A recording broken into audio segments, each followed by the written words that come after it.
All righty.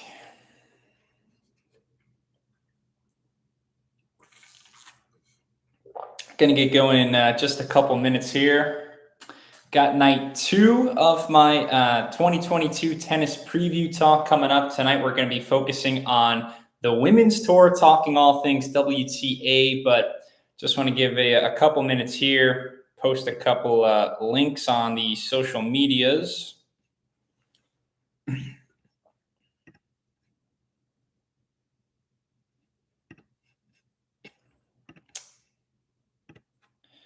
Again, going to be starting though in just a couple of minutes here. If you are a fan of women's tennis, then this should be a fun about an hour. I think we'll have a good time. I've got a lot of information, things I want to get off my chest about the top 30 in the women's game. All right, Twitter, we're good there.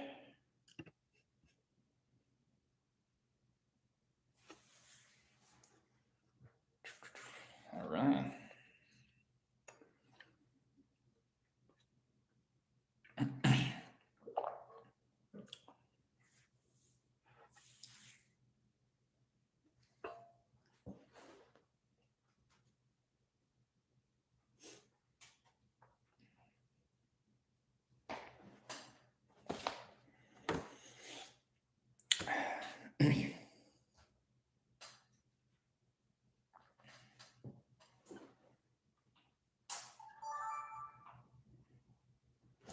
All right, just about 8 o'clock here on the East Coast in the United States. So I think I'm going to get going now. It's night 2 of my 2022 tennis preview talk. Yesterday, I focused on the men's tour. I went through the top 30 in the men's rankings, kind of gave my thoughts, my expectations for a bunch of those players moving forward into this season.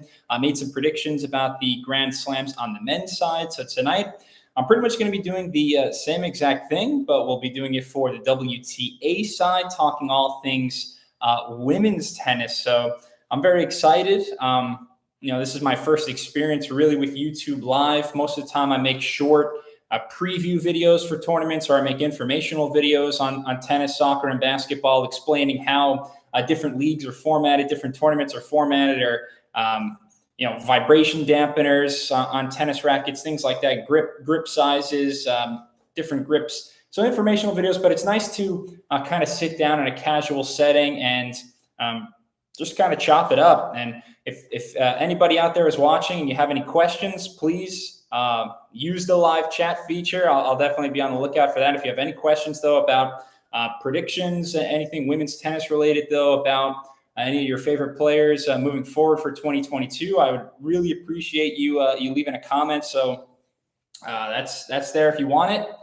But otherwise, I'm going to hit record on my other devices.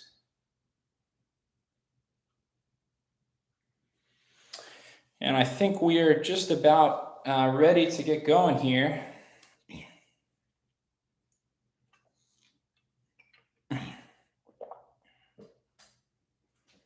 All right. Gonna hit play there.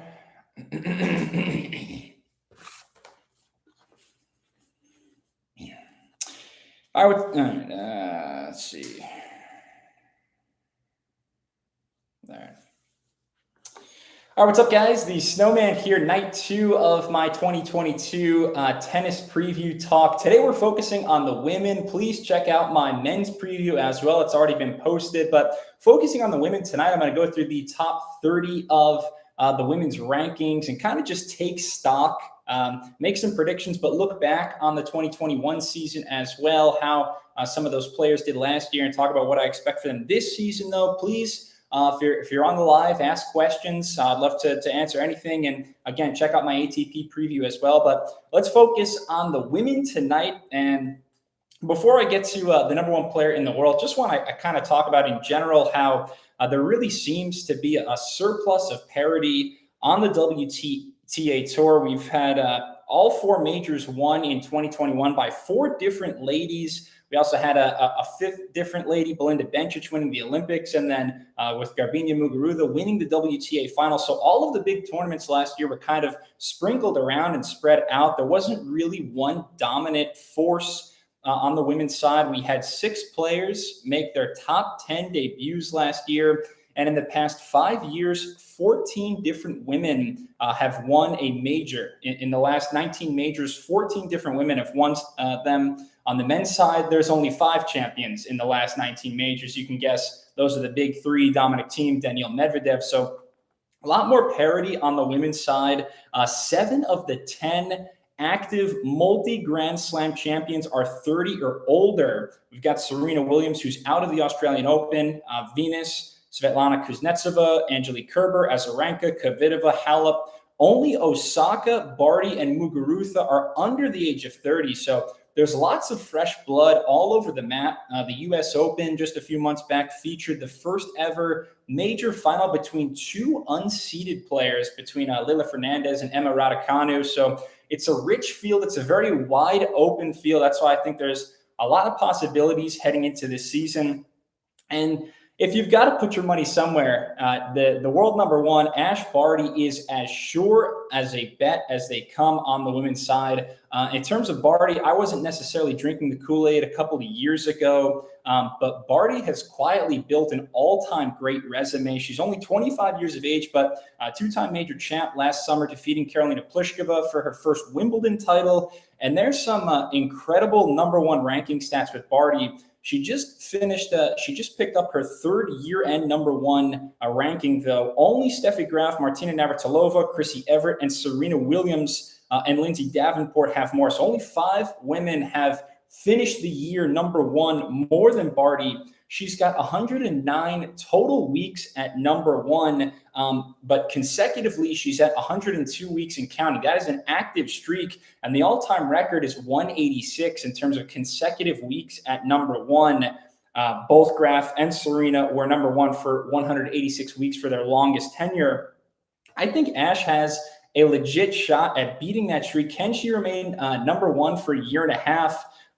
There's question marks all over with the other top players. Naomi Osaka, we'll get to her, but some mental health issues. She missed a lot of time last season. Serena Williams, certainly age and attrition is a big factor for her. Raducanu, players like her, lack of experience. Others have consistency, a major problem. So Ash has really earned that number 1 ranking, and she may never have a ceiling like Osaka and Muguruza, but consistency on all 3 surfaces is unmatched. And that's why I think she does have a great shot of extending that number 1 streak, because she's so potent on hard court, on grass, on clay as well. At some point, you've got to give her due. And Barty, she's rightly the number 1 player heading into this season. A lot of pressure always on her heading into Melbourne, the Australian Open, her home slam. Will she deliver this year? She was upset the last couple of years, semifinals last year to Karolina Muchova. That was a shock. The year before in the quarterfinals. So we'll see if she can take it a step further, make the final of the Australian Open. But it's a great outlook for sure for the 25-year-old. Number 2 in the world is Aryna Sabalenka, the Belarusian. On paper, it was a sensational season. I mean, 3rd most wins overall, 45-18 was the record. And she finally broke through at the majors. Sabalenka, that was the big monkey on her back. Had never been, I think, past the 4th round at a major. But semifinals at Wimbledon, semifinals at the U.S. Open as well. A huge title in Madrid, defeating number 1 Ash Barty in the final. But here's the telling stat for me when it comes to Aryna Sabalenka. She was 3-14 after losing the first set in 2021. So Sabalenka, she is a tremendous front runner, a fantastic 2-set record, but a very poor 3-set record. She has difficulty sustaining a high level for those 2.5, 3 hour long matches. Both of those major semifinals, she kind of blinked at the end. I was just rewatching that U.S. Open semifinal today against Fernandez. She came marching out of the gates up 4-1, up an early break in the first set, and then all of a sudden out of nowhere, it's like love 40, and then she gets broken. And she's got to do a better job, though, of sustaining her high level throughout the course of Grand Slams and throughout the course of long matches. It's all mental for her, I believe, if she cleans up some of those errors. She led the tour in double faults last season with 326. So got to clean it up. Again, I don't really trust Sabalenka in those long 3-set matches. I don't think this is the year that she wins her first major, despite a lot of people kind of picking her as a spicy pick. But I would say Sabalenka doesn't win her first major this season, but she's the number 2 player in the world. Number 3, I'm a little bit more optimistic about, and that is Garbiñe Muguruza, 42 and 17 in 2021. 3 titles, and it's just so nice to see Mugu back at the top of the game. Nice to see her this high in the rankings again. She defeated the white-hot Annette Contavite to cap the season by winning the WTA finals in Guadalajara. And this is where Mugu belongs. I mean, for her to finish the last 3 seasons 15, 36, and 18 just makes no sense to me. She is a top 5 player through and through. I spoke about Barty's consistency on all 3 surfaces. Well, Muguruza is a player who's been to a Grand Slam final on hard court, and she's won the French Open. She's won Wimbledon, so she can get it done on all 3 surfaces too. She should be contending for all of the Grand Slams this year. Last 2 Australian Opens, lost in the 2020 final to Cannon, and then last year had match points against Osaka in the 4th round. I really felt like whoever won that match was going to go on to win the whole thing, and of course, Naomi did, but Muguruza was so close, and I actually think Muguruza is going to be Barty's biggest threat this year to finish for that year-end number 1 because of the play, again, on all surfaces. I'm expecting a huge season for her, perhaps a 3rd Grand Slam title. We want to see Muguruza-less. That's, when she's confident, when she's using her experience and her hunger and her God-given talents, Muguruza is an unstoppable force, and it seems like her personal life has kind of been stabilized now. She's in a good relationship, and Conchita Martinez, they have a fantastic player-coach relationship. So all things are clicking for Muguruza. She ended the season strong last year, and I definitely could see her winning another Grand Slam in 2022. Maybe not so for Karolina Plishkeva, the number 4 woman in the world. Some sad news. Plishkeva did injure her right hand in practice last week, so she's going to be out all of the month of January, including the Australian Open, and that ends her streak of 35 consecutive Grand Slam main draw appearances. That was the 4th longest active streak. Kiki Mladenovic at 38, Kerber's at 48, and then Elisa Cornet at 59. Cornet, she's actually closing out on the all-time record, Cornet is. But Plishkeva still an excellent second half of the 2021 season, had that second major final at Wimbledon, at least the semifinals of every other major in her career. That was certainly a wild Wimbledon final. If not for a couple of low-energy moments, I really felt like she had Ash Barty on the ropes. It seems like Plishkeva is playing a more well-rounded game under Coach Sasha Bajin. She's all of a sudden hitting like running backhands down the line. It's not just a serve bot anymore for Plishkeva. She's got a little bit more variety, a little bit of a nice touch at the net. So I've seen some pretty nice improvements in Plishkeva's game over the last 18 months. But again, unfortunately, that right hand injury will keep her out for a little bit at the start of this year. Top 5 then, number 5, Barbara Krigikova. And Krigikova is, for me, what makes the WTA fun in comparison to the men's tour, the unpredictability of it. I mean, Krigikova started the season last year ranked 65 on absolutely nobody's radar, and all of a sudden she's a star. A relatively late bloomer at age 25. She wins her first 3 singles titles last year, including Roland Garros out of nowhere. I don't know how you predict that. The ATP is fun because of the dueling legends, so many living legends with the big 3 and Murray and Wawrinka and Del Potro. But the WTA produces like multiple new stars every single season. Krejcikova, she's got a great double skill set, the powerful serve, good power on the baseline as well, and the volleying skills. Really experienced player there. So Krejcikova, she's definitely going to be a threat again on clay, and I don't think that was just a one-hit wonder for her last year. Maybe she doesn't finish top 5 again, but she seems like a top 15 player for at least the next 5 to 7 years.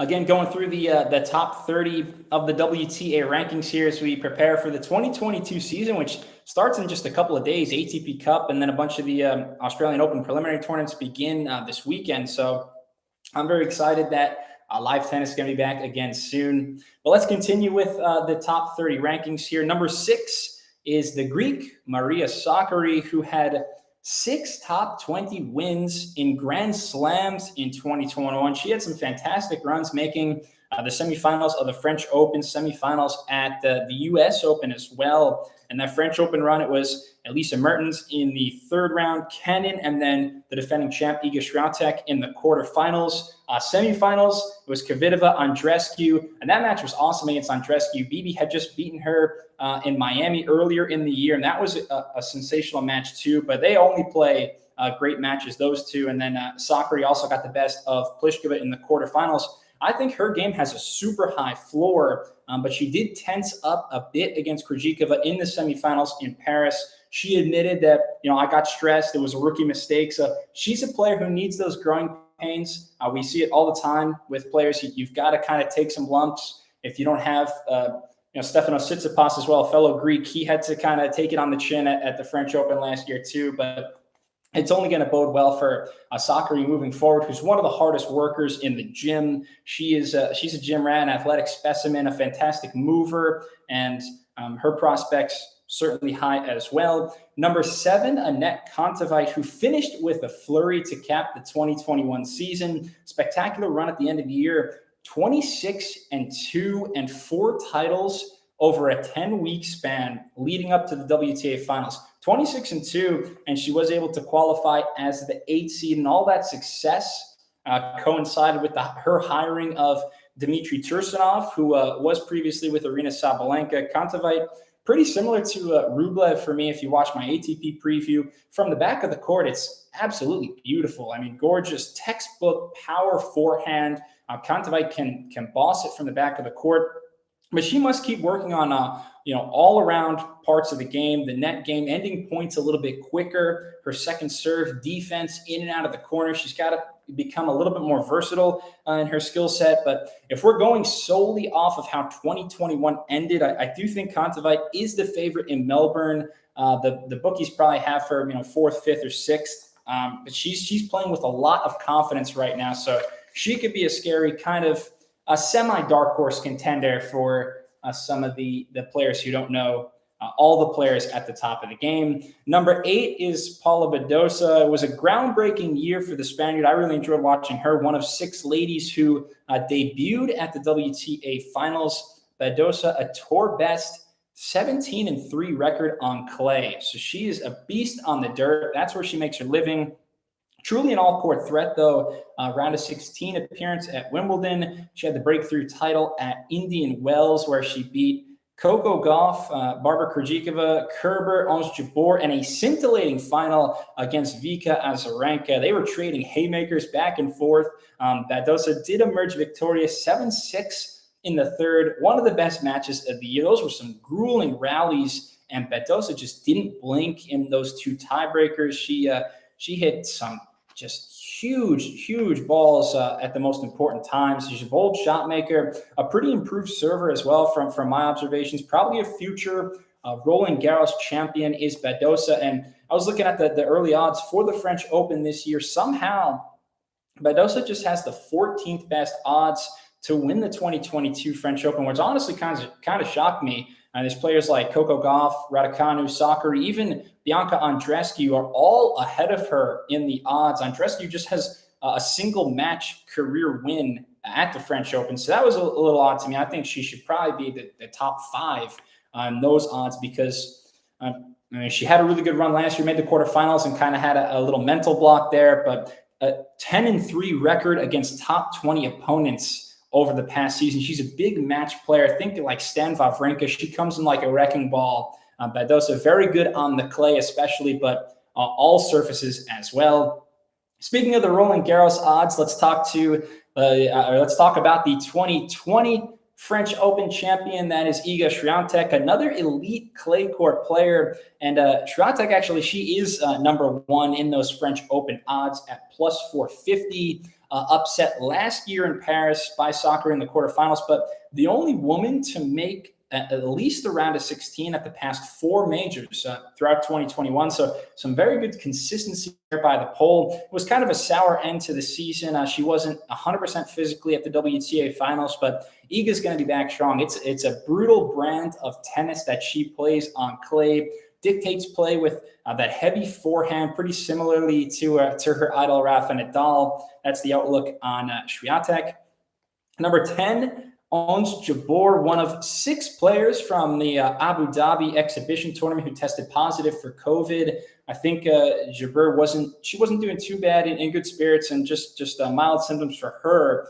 But 3 on the men's side, 3 on the women's side did pick up COVID while playing that tournament in Abu Dhabi. So hopefully she can still play at the Australian Open. I'm talking about number 10, Ons Jabeur. Just a couple of months ago, though, she became the first Arab player ever to be in the top 10 of either the ATP or the WTA rankings. So some history for there. A very unique blend of power and finesse. Any of you guys, if you watch Jabeur, you know this. I don't know what it is about Ons, but anytime one of my favorite players is going up against her, I'm always just afraid. It's like Shea Su Wei, but with power as well. The only player I could think of is honestly Andrescu, because Andrescu possesses that great forehand, but also such a delicate drop shot and supreme variety as well. That's really Jabeur's game. So she's got a classy drop shot in the Arsenal quarterfinals at Wimbledon last year. Her ceiling probably is a slam semi. Wouldn't shock me if the Tunisian made a deep run, though, at Wimbledon or the French Open or even the U.S. Open,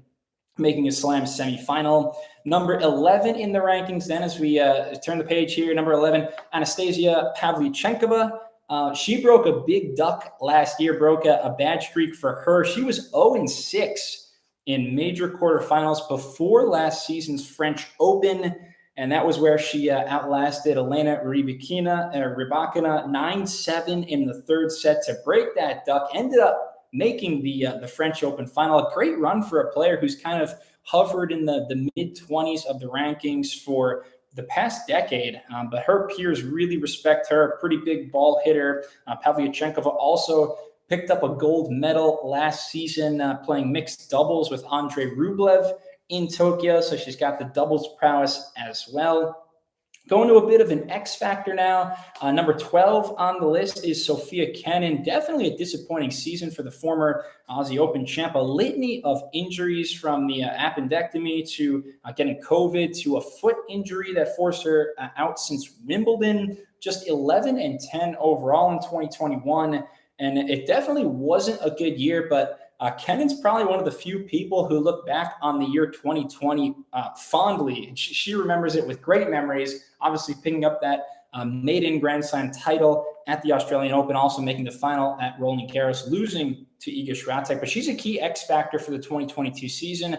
I spoke about Dominic Thiem last night and how big of an X factor he is. If he comes back healthy and looking somewhat of the same player we saw in 2020. Same goes for Cannon and a couple of these other women who we didn't get to see too much last year, players like Simona Halep and even Naomi Osaka, who I'm about to get to in a sec. But Cannon, definitely a major X factor. The movement and the defense is among the tour's best when healthy. Always so impressed with Cannon's ability to kind of reset play. She could be out of position. She could be deep in a corner, but great lobs, great defensive squash shots to kind of get herself out of trouble and always reset the play back to zero. She's a master at that.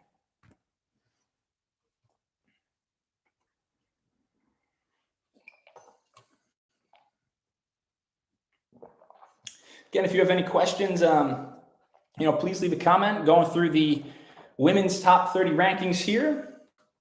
And we're going to get to a pretty well-known player now. Number 13, we have Naomi Osaka, one of the biggest names in women's tennis, the 4-time Grand Slam champion. And to be honest, I don't really even know how to summarize the 2021 season for Naomi.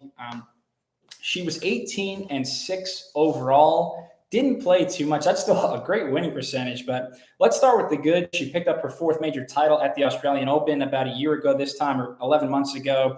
That key match was the round of 16 battle against Muguruza that I spoke of earlier, saved 2 match points. And I mean, that was the key stepping stone. I felt like Muguruza was the only player who could go toe-to-toe with a truly 100% Osaka and come out the other side alive.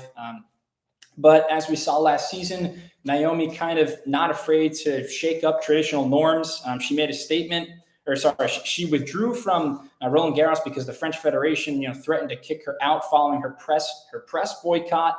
Naomi made a statement saying she wouldn't be attending press conferences in Paris. She stated severe mental health and depression, wrote a letter explaining her anxiety and her stress when dealing with the media, but of course, nobody listened, didn't play Wimbledon, taking some personal time with her friends and family. Heavy scrutiny, though, all summer long is what Osaka faced, and then just didn't have great rhythm in New York at the U.S. Open, upset against Layla Fernandez in the third round. And I'll keep it mostly tennis-based, but it just kind of frustrates me that Osaka is trying to communicate with us, and she's trying to make this statement as an icon, as a global icon in the sport of tennis. And we just kind of shut her out. I mean, we shut her out. Like, why is our first instinct to threaten Osaka, to call her a quitter? It's the same thing with Simone Biles at the Olympics. Like, I don't know. I think we all need to do a little bit better job of just listening before we kind of respond to these athletes who are under a tremendous amount of stress and pressure. And these are individual sports as well. I mean, Naomi doesn't have any teammates to kind of pick her back up when she's having a bad day. So I think all in all, I'm happy that she's kind of bringing it to the forefront. I've seen Kevin Love, DeMar DeRozan. They've kind of been the flame bearers or the flag bearers for mental health talk in the NBA. I think it's great because different people go through all different sorts of mental obstacles in their life. So yeah, I think she's a great leader in the sport. And at the end of the day, Osaka, she's got a major title in each of the last 4 years. So great consistency. She's still going to be the number one player to beat, though, at a hard court Grand Slam tournament if she's up to it, if she's feeling right. It's all about her. Like I said, there's a couple of players like Muguruza, Andrescu, maybe Ash Barty, Plishkeva, whoever. There's a few players who can kind of they've got a chance on any given day. But for the most part, Osaka is always going to be the favorite, especially on a hard court. But lots of unknown with her form, especially early on in 2022. She's probably going to have to work her way back into the swing of things. But I certainly wouldn't bet against Naomi Osaka this year. Number 14 is Elena Rybakina. She's a fun young player. She's got a lot of offensive tools. The stats bode really well in Rybakina's favor. Top 5 in ace percentage, first service points won, hold percentage. Her serving, her offensive metrics are great. She's got some powerful flat groundies. Her biggest improvement, though, needs to be endurance and stamina. Rybakina, I think she's like 6 feet tall. She's got a lot of power, but she ran out of gas in the tank multiple times in 2021. In fact, her 4 biggest losses at the majors and at the Olympics. So Roland Garros quarterfinals against Pavlichenkova, she loses 7-9 in the third. Wimbledon round of 16 against Sabalenka. That was a big battle of bruisers, and Rybakina went down 3-6 in the third. Olympic semifinals against Bencic, 3-6 in the third. And then the U.S. Open third round against Halep. And that was probably the most telling one. Again, 3-6 in the third. So I want to see Rybakina kind of outlast opponents in 2022. It's a similar issue to Sabalenka. They can't all be 6-3, 6-3 wins. So how do you win when adversity strikes? I hope she's been working on the conditioning and kind of the mental fortitude just to stay in the battle longer when it gets to those grueling 2.5 hour matches that you're going to have to play late in Grand Slams. She's a player who can absolutely contend for Grand Slam titles, especially in quicker conditions in the heat down under at the Australian Open. Rybakina can be lethal with the right elements, with the right situation. But she's got to continue to work on that part of her game because they can't all be blowout wins. As we transition here from Elena to Elena, number 15, Elena Svitolina. Pretty weird season for one of my favorite players. A bit underwhelming by her lofty standards. Ending the year at number 15 in the rankings, her lowest year-end ranking since 2015. Just one slam quarterfinal. That was in New York. And she, the big news for her, split with her longtime coach Andy Bettles, but she got married to Gael Monfils and won a bronze medal at the Olympics. And she's always motivated, always professional. I want her to be more aggressive in the critical points, though, Svitolina, moving forward this year. She tends to be a pusher, tends to resort to defense, and her opponents making mistakes late in the matches. Sometimes that becomes too predictable. I don't like the idea of her always having to rely on opponents' mistakes when it comes to the business end of tournaments. It's kind of similar to Angelique Kerber. And we've seen with Kerber, she's won Grand Slams, but she's also had some pretty serious lulls, some slumps throughout her career, because when you don't take the initiative, you're at the complete mercy of your opponents. Tends to be, create some peaks and valleys. So Svitolina, she's got to keep it at the forefront of her mind. I mean, she's always going to be a hard worker. She's going to, run her tail off and play some excellent defense. But I'd like to see Svitolina be more aggressive in the critical points. Speaking of Angelique Kerber, she is number 16 in the rankings. And Kerber, you talk about, weird season. There was mid-season whispers for Kerber last year that the 33-year-old German was considering retirement. I mean, she got knocked out of the first round at both the Australian Open and at Roland Garros, but then the grass court season came around, and all of a sudden, she wins a grass court title in Germany at Bad Homburg. She makes the semifinals at Wimbledon, semifinals of Cincinnati as well, and solid runs at the U.S. Open and Indian Wells too. She's playing her typical airtight defense with opportunistic offense, and as long as her movement stays elite, she can play however long she wants. She's got the heart of a champion. It's always great to see Kerber around. So we'll see. I mean, semifinals of Wimbledon last season. I think she can get back to a Grand Slam semi this year as well.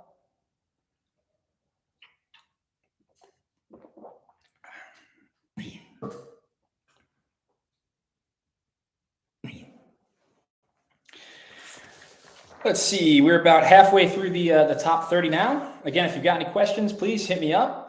Let's see. So we just did Kerber.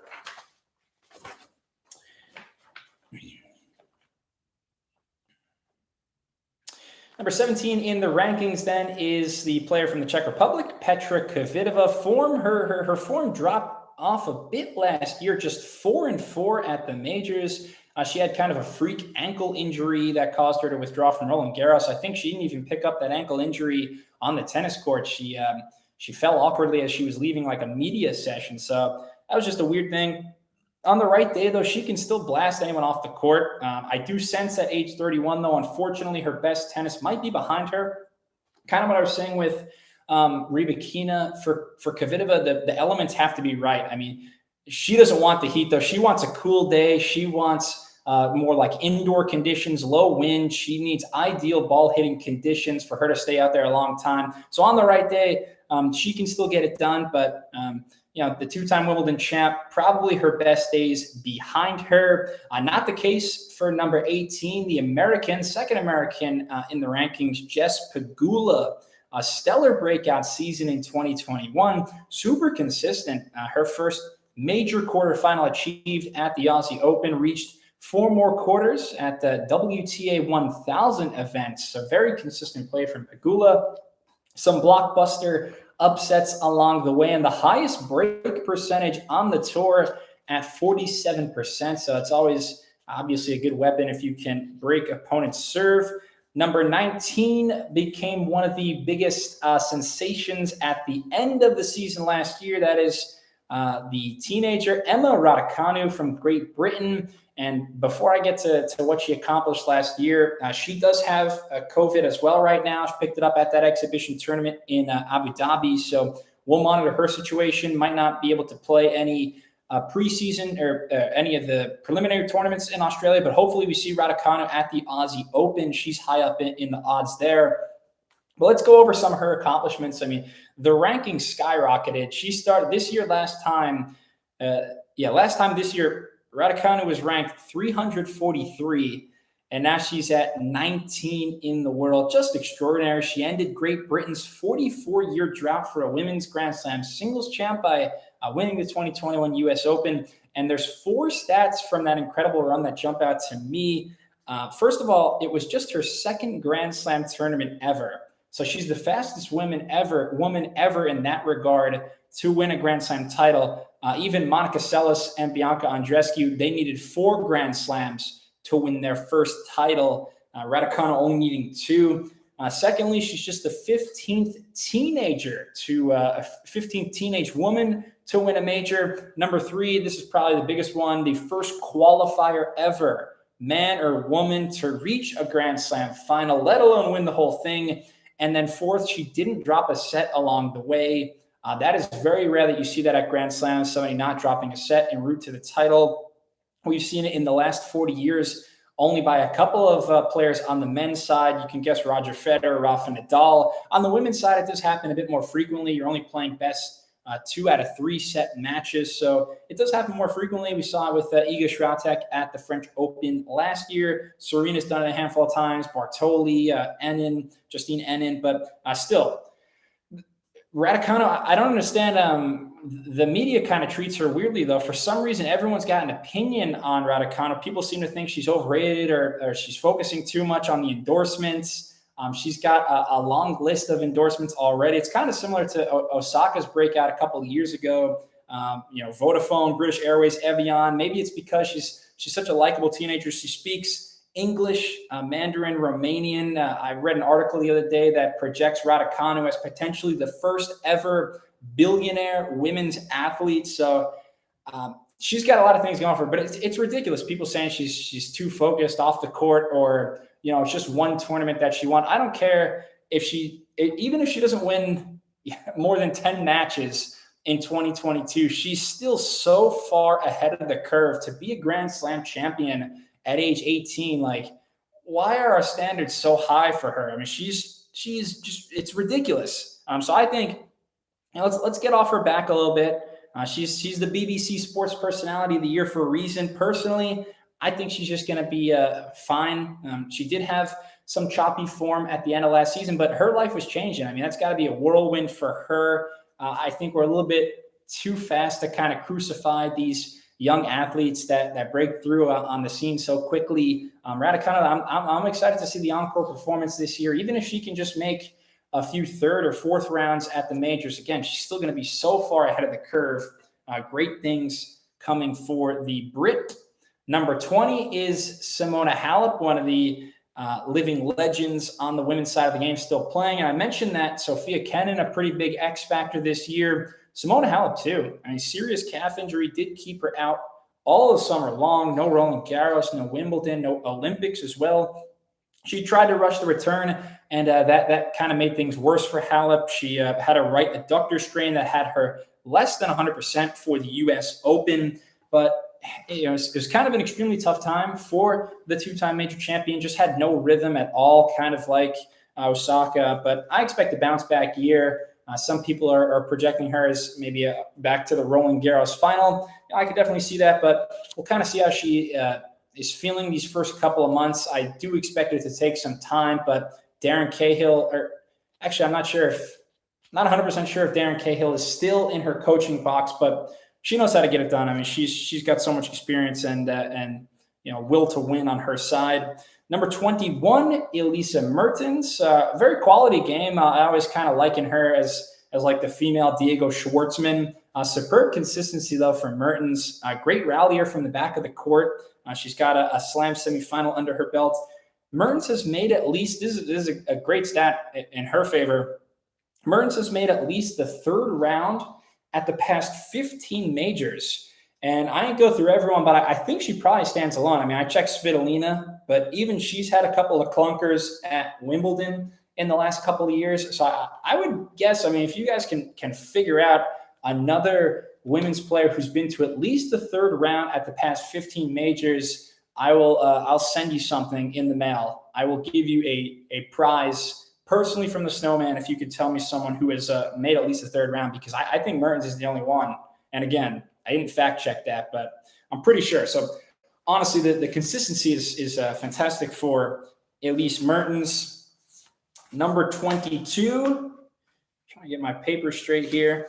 Number 22 is Coco Golf, who Coco kind of finds herself in an interesting position now. She's somehow seems to be under the radar a little bit. all the buzz after her run at the 2019 Wimbledon Championships, upsetting Venus Williams. She was the 15-year-old phenom. Everybody was really in her corner. But I think with Raducanu and Fernandez both being teenagers as well, they kind of stole some shine at the U.S. Open, how both of them marched onto that U.S. Open final. And personally, I think it's great for Coco that she's coming in with a little bit less pressure now. She's still only 17 years of age, so I don't even think she's going to be playing a full schedule that most of the other professionals are going to be playing. But at age 17, the top-ranked player younger than Coco Golf is all the way up at 264 in the world. So I mentioned that Raducanu is obviously way ahead of the curve. No doubt Coco as well. But her game continues to improve. Quietly had a fantastic 2021 season. First WTA 1000 semifinal appearance in Rome. First Slam quarterfinal at Roland Garros.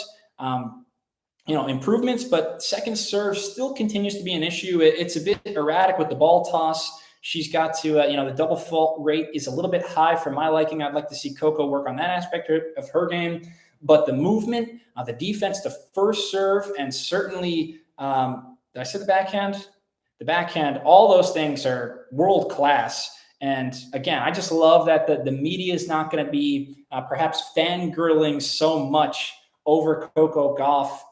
Maybe for the first time in 2.5 years, she's going to have a little bit less pressure on her. So that's great for the 17-year-old.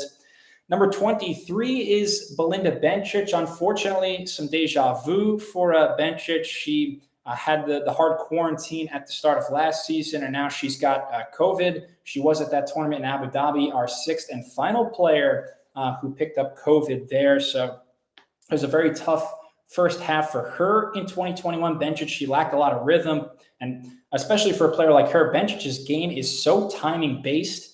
She takes the ball very early on the rise, tries to take time away from her opponents. So if her rhythm is even a little bit off, it's kind of exaggerated as compared to some other players on the tour.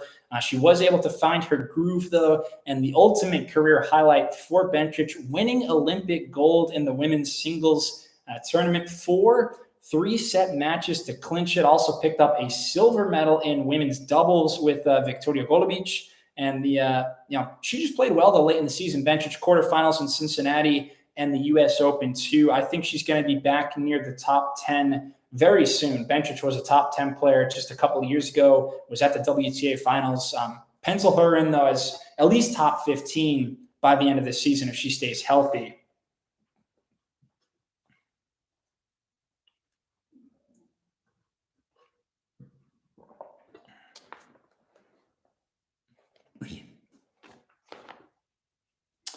Number 24, then continuing up and down the WTA rankings here. Number 24 is Layla Fernandez, who had that magical run to the U.S. Open final just a handful of months ago. And she had a much harder path than her fellow teenager, Raducanu. Fernandez, if you don't remember, she had to go through Osaka in the third round. She had to go through the former U.S. Open champ, Angelique Kerber. She had to go through Svitolina and then Sabalenka in the semifinals. And they were all 4 of those matches were 3-setters, and all 4 she had to win tiebreakers. So that tells me she's got a whole lot of grit to her game. She's not afraid of the big stage. She plays some fearless tennis. She's got that lefty swag, the young Canadian, finds those short angles, and those are so difficult to deal with because they either bounce before you can get to them, or they push you so far off the court that she can just hit easy winners then on the next shot. Oftentimes, players aren't used to playing against left-handers since there's so few of them on the tour. I mean, I think only 20% of the world's population is left-handed. So Layla Fernandez, also a breath of fresh air with the post-match interview. She's just an all-around great person for women's tennis. So we'll see what she can do kind of as her encore after her breakout year last year.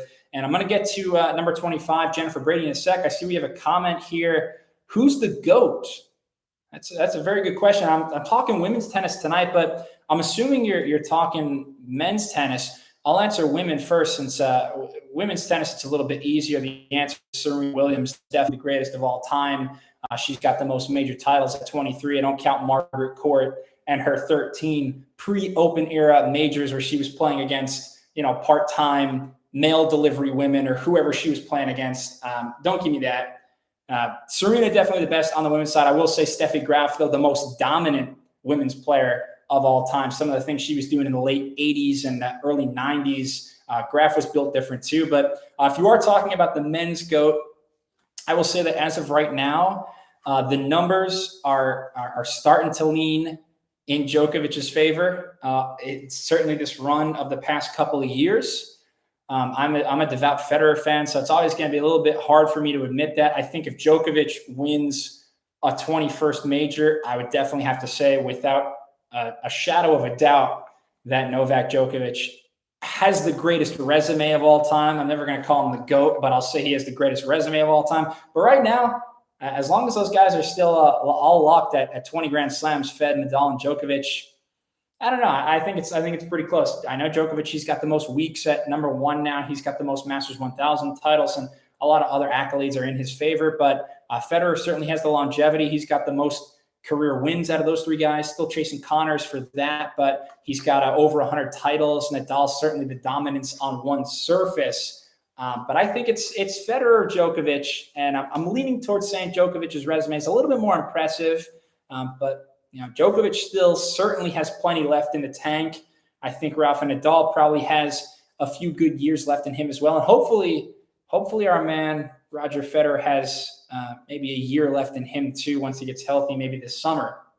So that's a great question, though. Who's the GOAT? Let's continue with number 25 in the women's rankings. We've got Jennifer Brady. Another funky season for her. It started out with so much promise, reaching the Australian Open final, losing to Osaka. That was coming off the heels of making the semifinals at the U.S. Open, another tournament there where she ended up losing to Naomi Osaka. And I predicted her leaping into the top 10 over the course of last season, but a bone bruise kept her off the court. She's played just 2 whole matches since Roland Garros. That foot injury has her set to miss the Australian Open. Might return in March, but we certainly hope for better health upcoming in the future for Brady. Number 26 in the rankings, Daria Casakina, the Russian. She rekindled a bit of magic last year after a slump. I remember watching Casakina in the 2018 Indian Wells final against Naomi Osaka, and we thought that it was going to be Osaka and Casakina as kind of the future. Well, it hasn't quite panned out for Casakina, but she's got to stay confident if she can. She's got a whole bunch of tricks up her sleeve. I think she can do some good things. Victoria Azarenka is number 27 in the rankings. I've been very impressed with her reascension back to the game's elite players. Second best win percentage last year behind Ash Barty at 76%. Vika Azarenka had the second best win percentage last year. So she made the U.S. Open final just a couple of years ago. A few seasons back, she was outside of the top 200 after giving birth. But we know Azarenka, she's an all-time fighter. She's got that legendary baseline game. So we hope to still see her for a couple more years as well. Number 28 in the rankings has been my favorite player to watch for the last 5 years or so. That's Elena Ostapenko. I've loved her game ever since she won the 2017 French Open. But pretty much everything I said yesterday regarding Denis Shapovalov's game, ditto. Same goes for Ostapenko. She's got to be a little bit mentally tougher, kind of hang in there, avoid some simple errors in critical moments. I think the difference between Ostapenko and Shapovalov is Ostapenko, she's not the all-around talent that Shapo is. She's a pure shot maker from the back of the court. Ostapenko, she has to redline. She's got to go for every shot, and that's in her DNA. I don't think she doesn't read the game quite like an Osaka or a Serena or like a Danielle Medvedev on the men's side. She doesn't quite have a feel for the game as well. So she's got to rely on her great shot-making ability. She doesn't have the movement, the defensive ability that I believe that Shapovalov has. So it's a little bit interesting for Ostapenko, but I just think if she can kind of pull back on the reins just a little bit, we could see her get back into the top 10. She was a player who made the WTA finals not too long ago. And Ostapenko ended the year really strong with a semifinal appearance at Indian Wells. So I'm hoping she continues that. 29 on our list, Danielle Collins, 2 titles in 2021 in Palermo and San Jose. Had a nice win over the world number 1 Ash Barty in Adelaide. And number 30 is Tamara Zidanšek, the Roland Garros semifinals. And her first ever WTA title boosted the Slovenian up in the rankings. She had that great match, though, at Roland Garros in the quarters, beating Paula Badosa 8-6 in the third. So she's up to the top 30. And I want to get to a few players outside of the top 30 now, including Serena Williams. And then I'll make some Grand Slam predictions here in just a sec.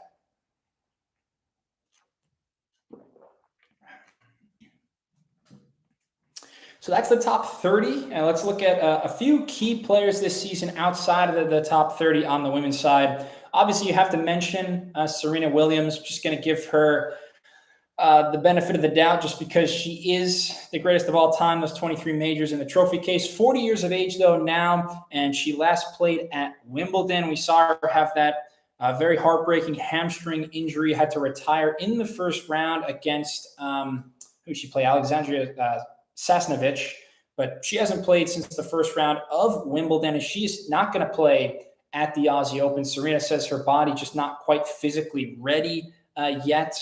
But you know, I was having some fun looking up some stats for Serena this week. I think one of the most impressive things about her dominance just in all facets of the game, on all surfaces and all majors. Serena is top 6 in both wins, all-time wins, and all-time win percentage at all 4 Grand Slams.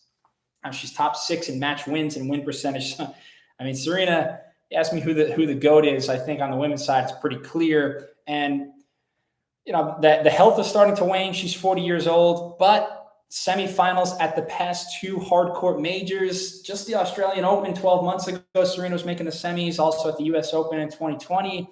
And I know she probably wants to get at least one more major, have that nice post-pregnancy achievement of being a Grand Slam champion as a mother.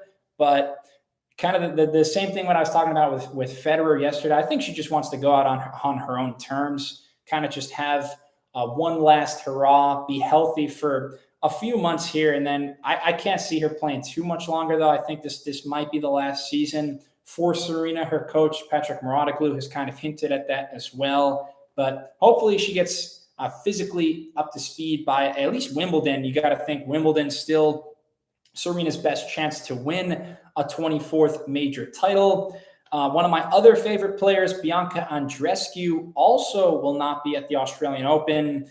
BB, she's her ranking's all the way up to 46 in the world, and she's missing the Aussie Open now, taking a mental break. She said she's got to reset, recover, and grow a little bit. It's been a very challenging last 2 years for Andrescu, getting hit with COVID and having to isolate with that last year. And then she's had some family health issues and also more injuries for her. The list just continues to build on itself. The injuries to Andrescu. Last season, it was that foot problem that forced her to retire in the Miami final against Ash Barty. I was so excited for that match, and for her body to let her down again, it was pretty disappointing to see. So hopefully she has she gets refreshed over this little break. She's got the 2 things that always impressed me about Andrescu: the mental toughness and just her overall fight, her will to win. I feel like she wants it more than anyone else on the tour. I would love to see one day we get an Andrescu versus Osaka Aussie Open or US Open, just a hardcourt major final between those 2. I think it would produce some epic fireworks. That's my dream women's Grand Slam final in the WTA. I think that would be awesome.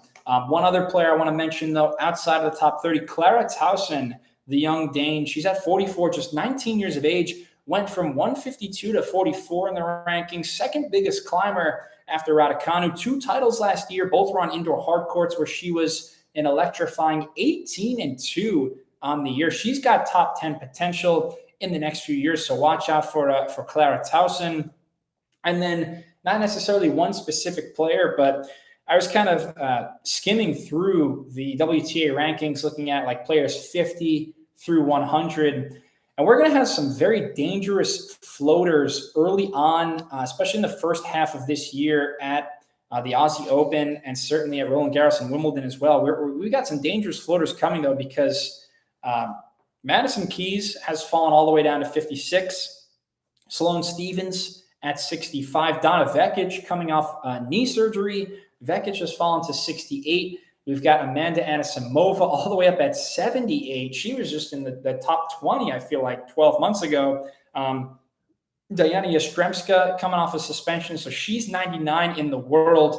My point is there's going to be some really dangerous unseeded players, particularly at the Australian Open, that the top 10 players are going to want to avoid. You do not want to see a player like Sloane Stephens or Madison Keys in the first round of a major. So, ditto goes for all those other players. Vekic, Anisimova, Yastremska. Those are some big hitters, some offensive players with great forehands. And I can't wait to see when the Aussie Open draw comes out in about 2 weeks' time. Actually, exactly 2 weeks from right now, this Thursday that I'm recording this, we will have the Australian Open draw. So that's going to be a lot of fun. Hopefully we get some tasty and entertaining first round matchups. But speaking of the Aussie Open, I want to end this YouTube live by making some Grand Slam predictions. So, yeah, it's like I said yesterday with the men, it's so tough to predict the women's Grand Slam champions. Honestly, obviously on the men's side, you can just say Djokovic or Nadal and Medvedev, and you look like a genius. Women, it's a little bit tougher to predict.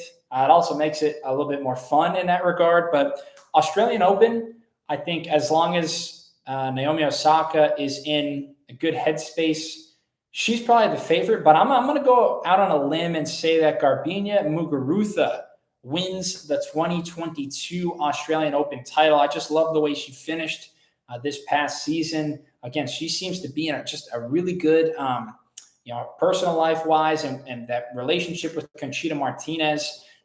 Looks super comfortable on the court right now. She's got a lot of unfinished business. If Muguruza ends her career as only a two-time Grand Slam champion, I'm sorry, but that's underwhelming. I mean, her potential is so much greater than that. So I think she can easily pick up 2, 3, 4 Grand Slam titles in the next 5 years. Look out for Mugu down under. At Roland Garros, I'm going to say that if Simona Halep is healthy, I really like her chances, but I'll go a little bit more on the wild side. I'm not going to pick Iga or some of the other top favorites. I will say that Paula Badosa wins the 2022 French Open champion. She's grown up on the European red clay for most of her life. She's used to playing on that surface. She loves it. So give me Badosa to win Roland Garros. At Wimbledon, I honestly have no idea for Wimbledon.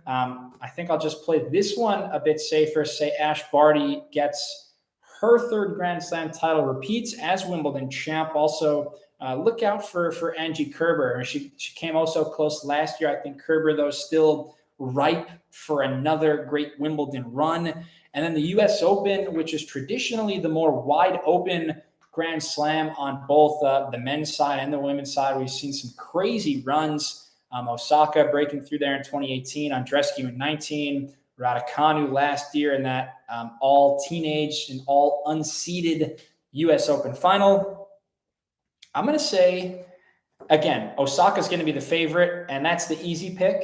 But if it's not Osaka, I'm going to say Belinda Bench is your 2022 U.S. Open champ. I really like what she did the second half of this past season, playing well, obviously at the Olympics when she won the gold. And she's made a couple of deep runs, really 3 going back to the mid-2010s. She's made some deep runs at the U.S. Open, so Bencic should be feeling good there. My year-end number 1, or actually I'll say WTA Finals first. I think I just put down Barty as my champ for the WTA Finals. Play it safe there. And my year-end number 1, initially when I was thinking about my predictions, I was like, all right, Ash Barty is probably the good betting choice to finish the year number 1. But I kind of have talked myself over the past hour. I think I've talked myself into Muguruza as the year-end number 1. Her ceiling is just so high for me. And if she's healthy all year and if she stays locked in, Mugu, I like her prospects a little bit more than Barty. I think she's the only person, though, who can challenge Barty if they both stay healthy for all of 2022. Muguruza is the only player who can match Barty's production on all three surfaces, because we've still yet to see it from Osaka. I don't even like Osaka's furthest progress at both Wimbledon and Roland Garros can't be more than the fourth round, now that I think about it. So Osaka's still got some work to do on grass and clay, and just some of the other players, Plishkeva has she's not starting the year at the Australian Open. A couple other big name players are out, like Serena, like Andrescu. So give me Muguruza to finish the year number one. I don't know what you guys think about that, if that's crazy or if that's not crazy enough. But I just, like I said, all three surfaces, Mugu coming in hungry. Osaka only played 11 tournaments last year, so I don't quite want to go out on a limb and say that Osaka finishes the year number one, because there's a couple question marks there in terms of the long term. But I will say Muguruza takes the ultimate number one title at the end of the year, and that's pretty much all I got. I really thank you guys for joining me. I hope you enjoyed this YouTube live. I'll probably do some more in the future, but for now, I'll probably get back to my shorter preview and informational videos. But it was nice to just kind of sit for an hour, chop it up, take stock, and give some of my thoughts about these top 30 players and make some predictions for the year ahead. So cheers.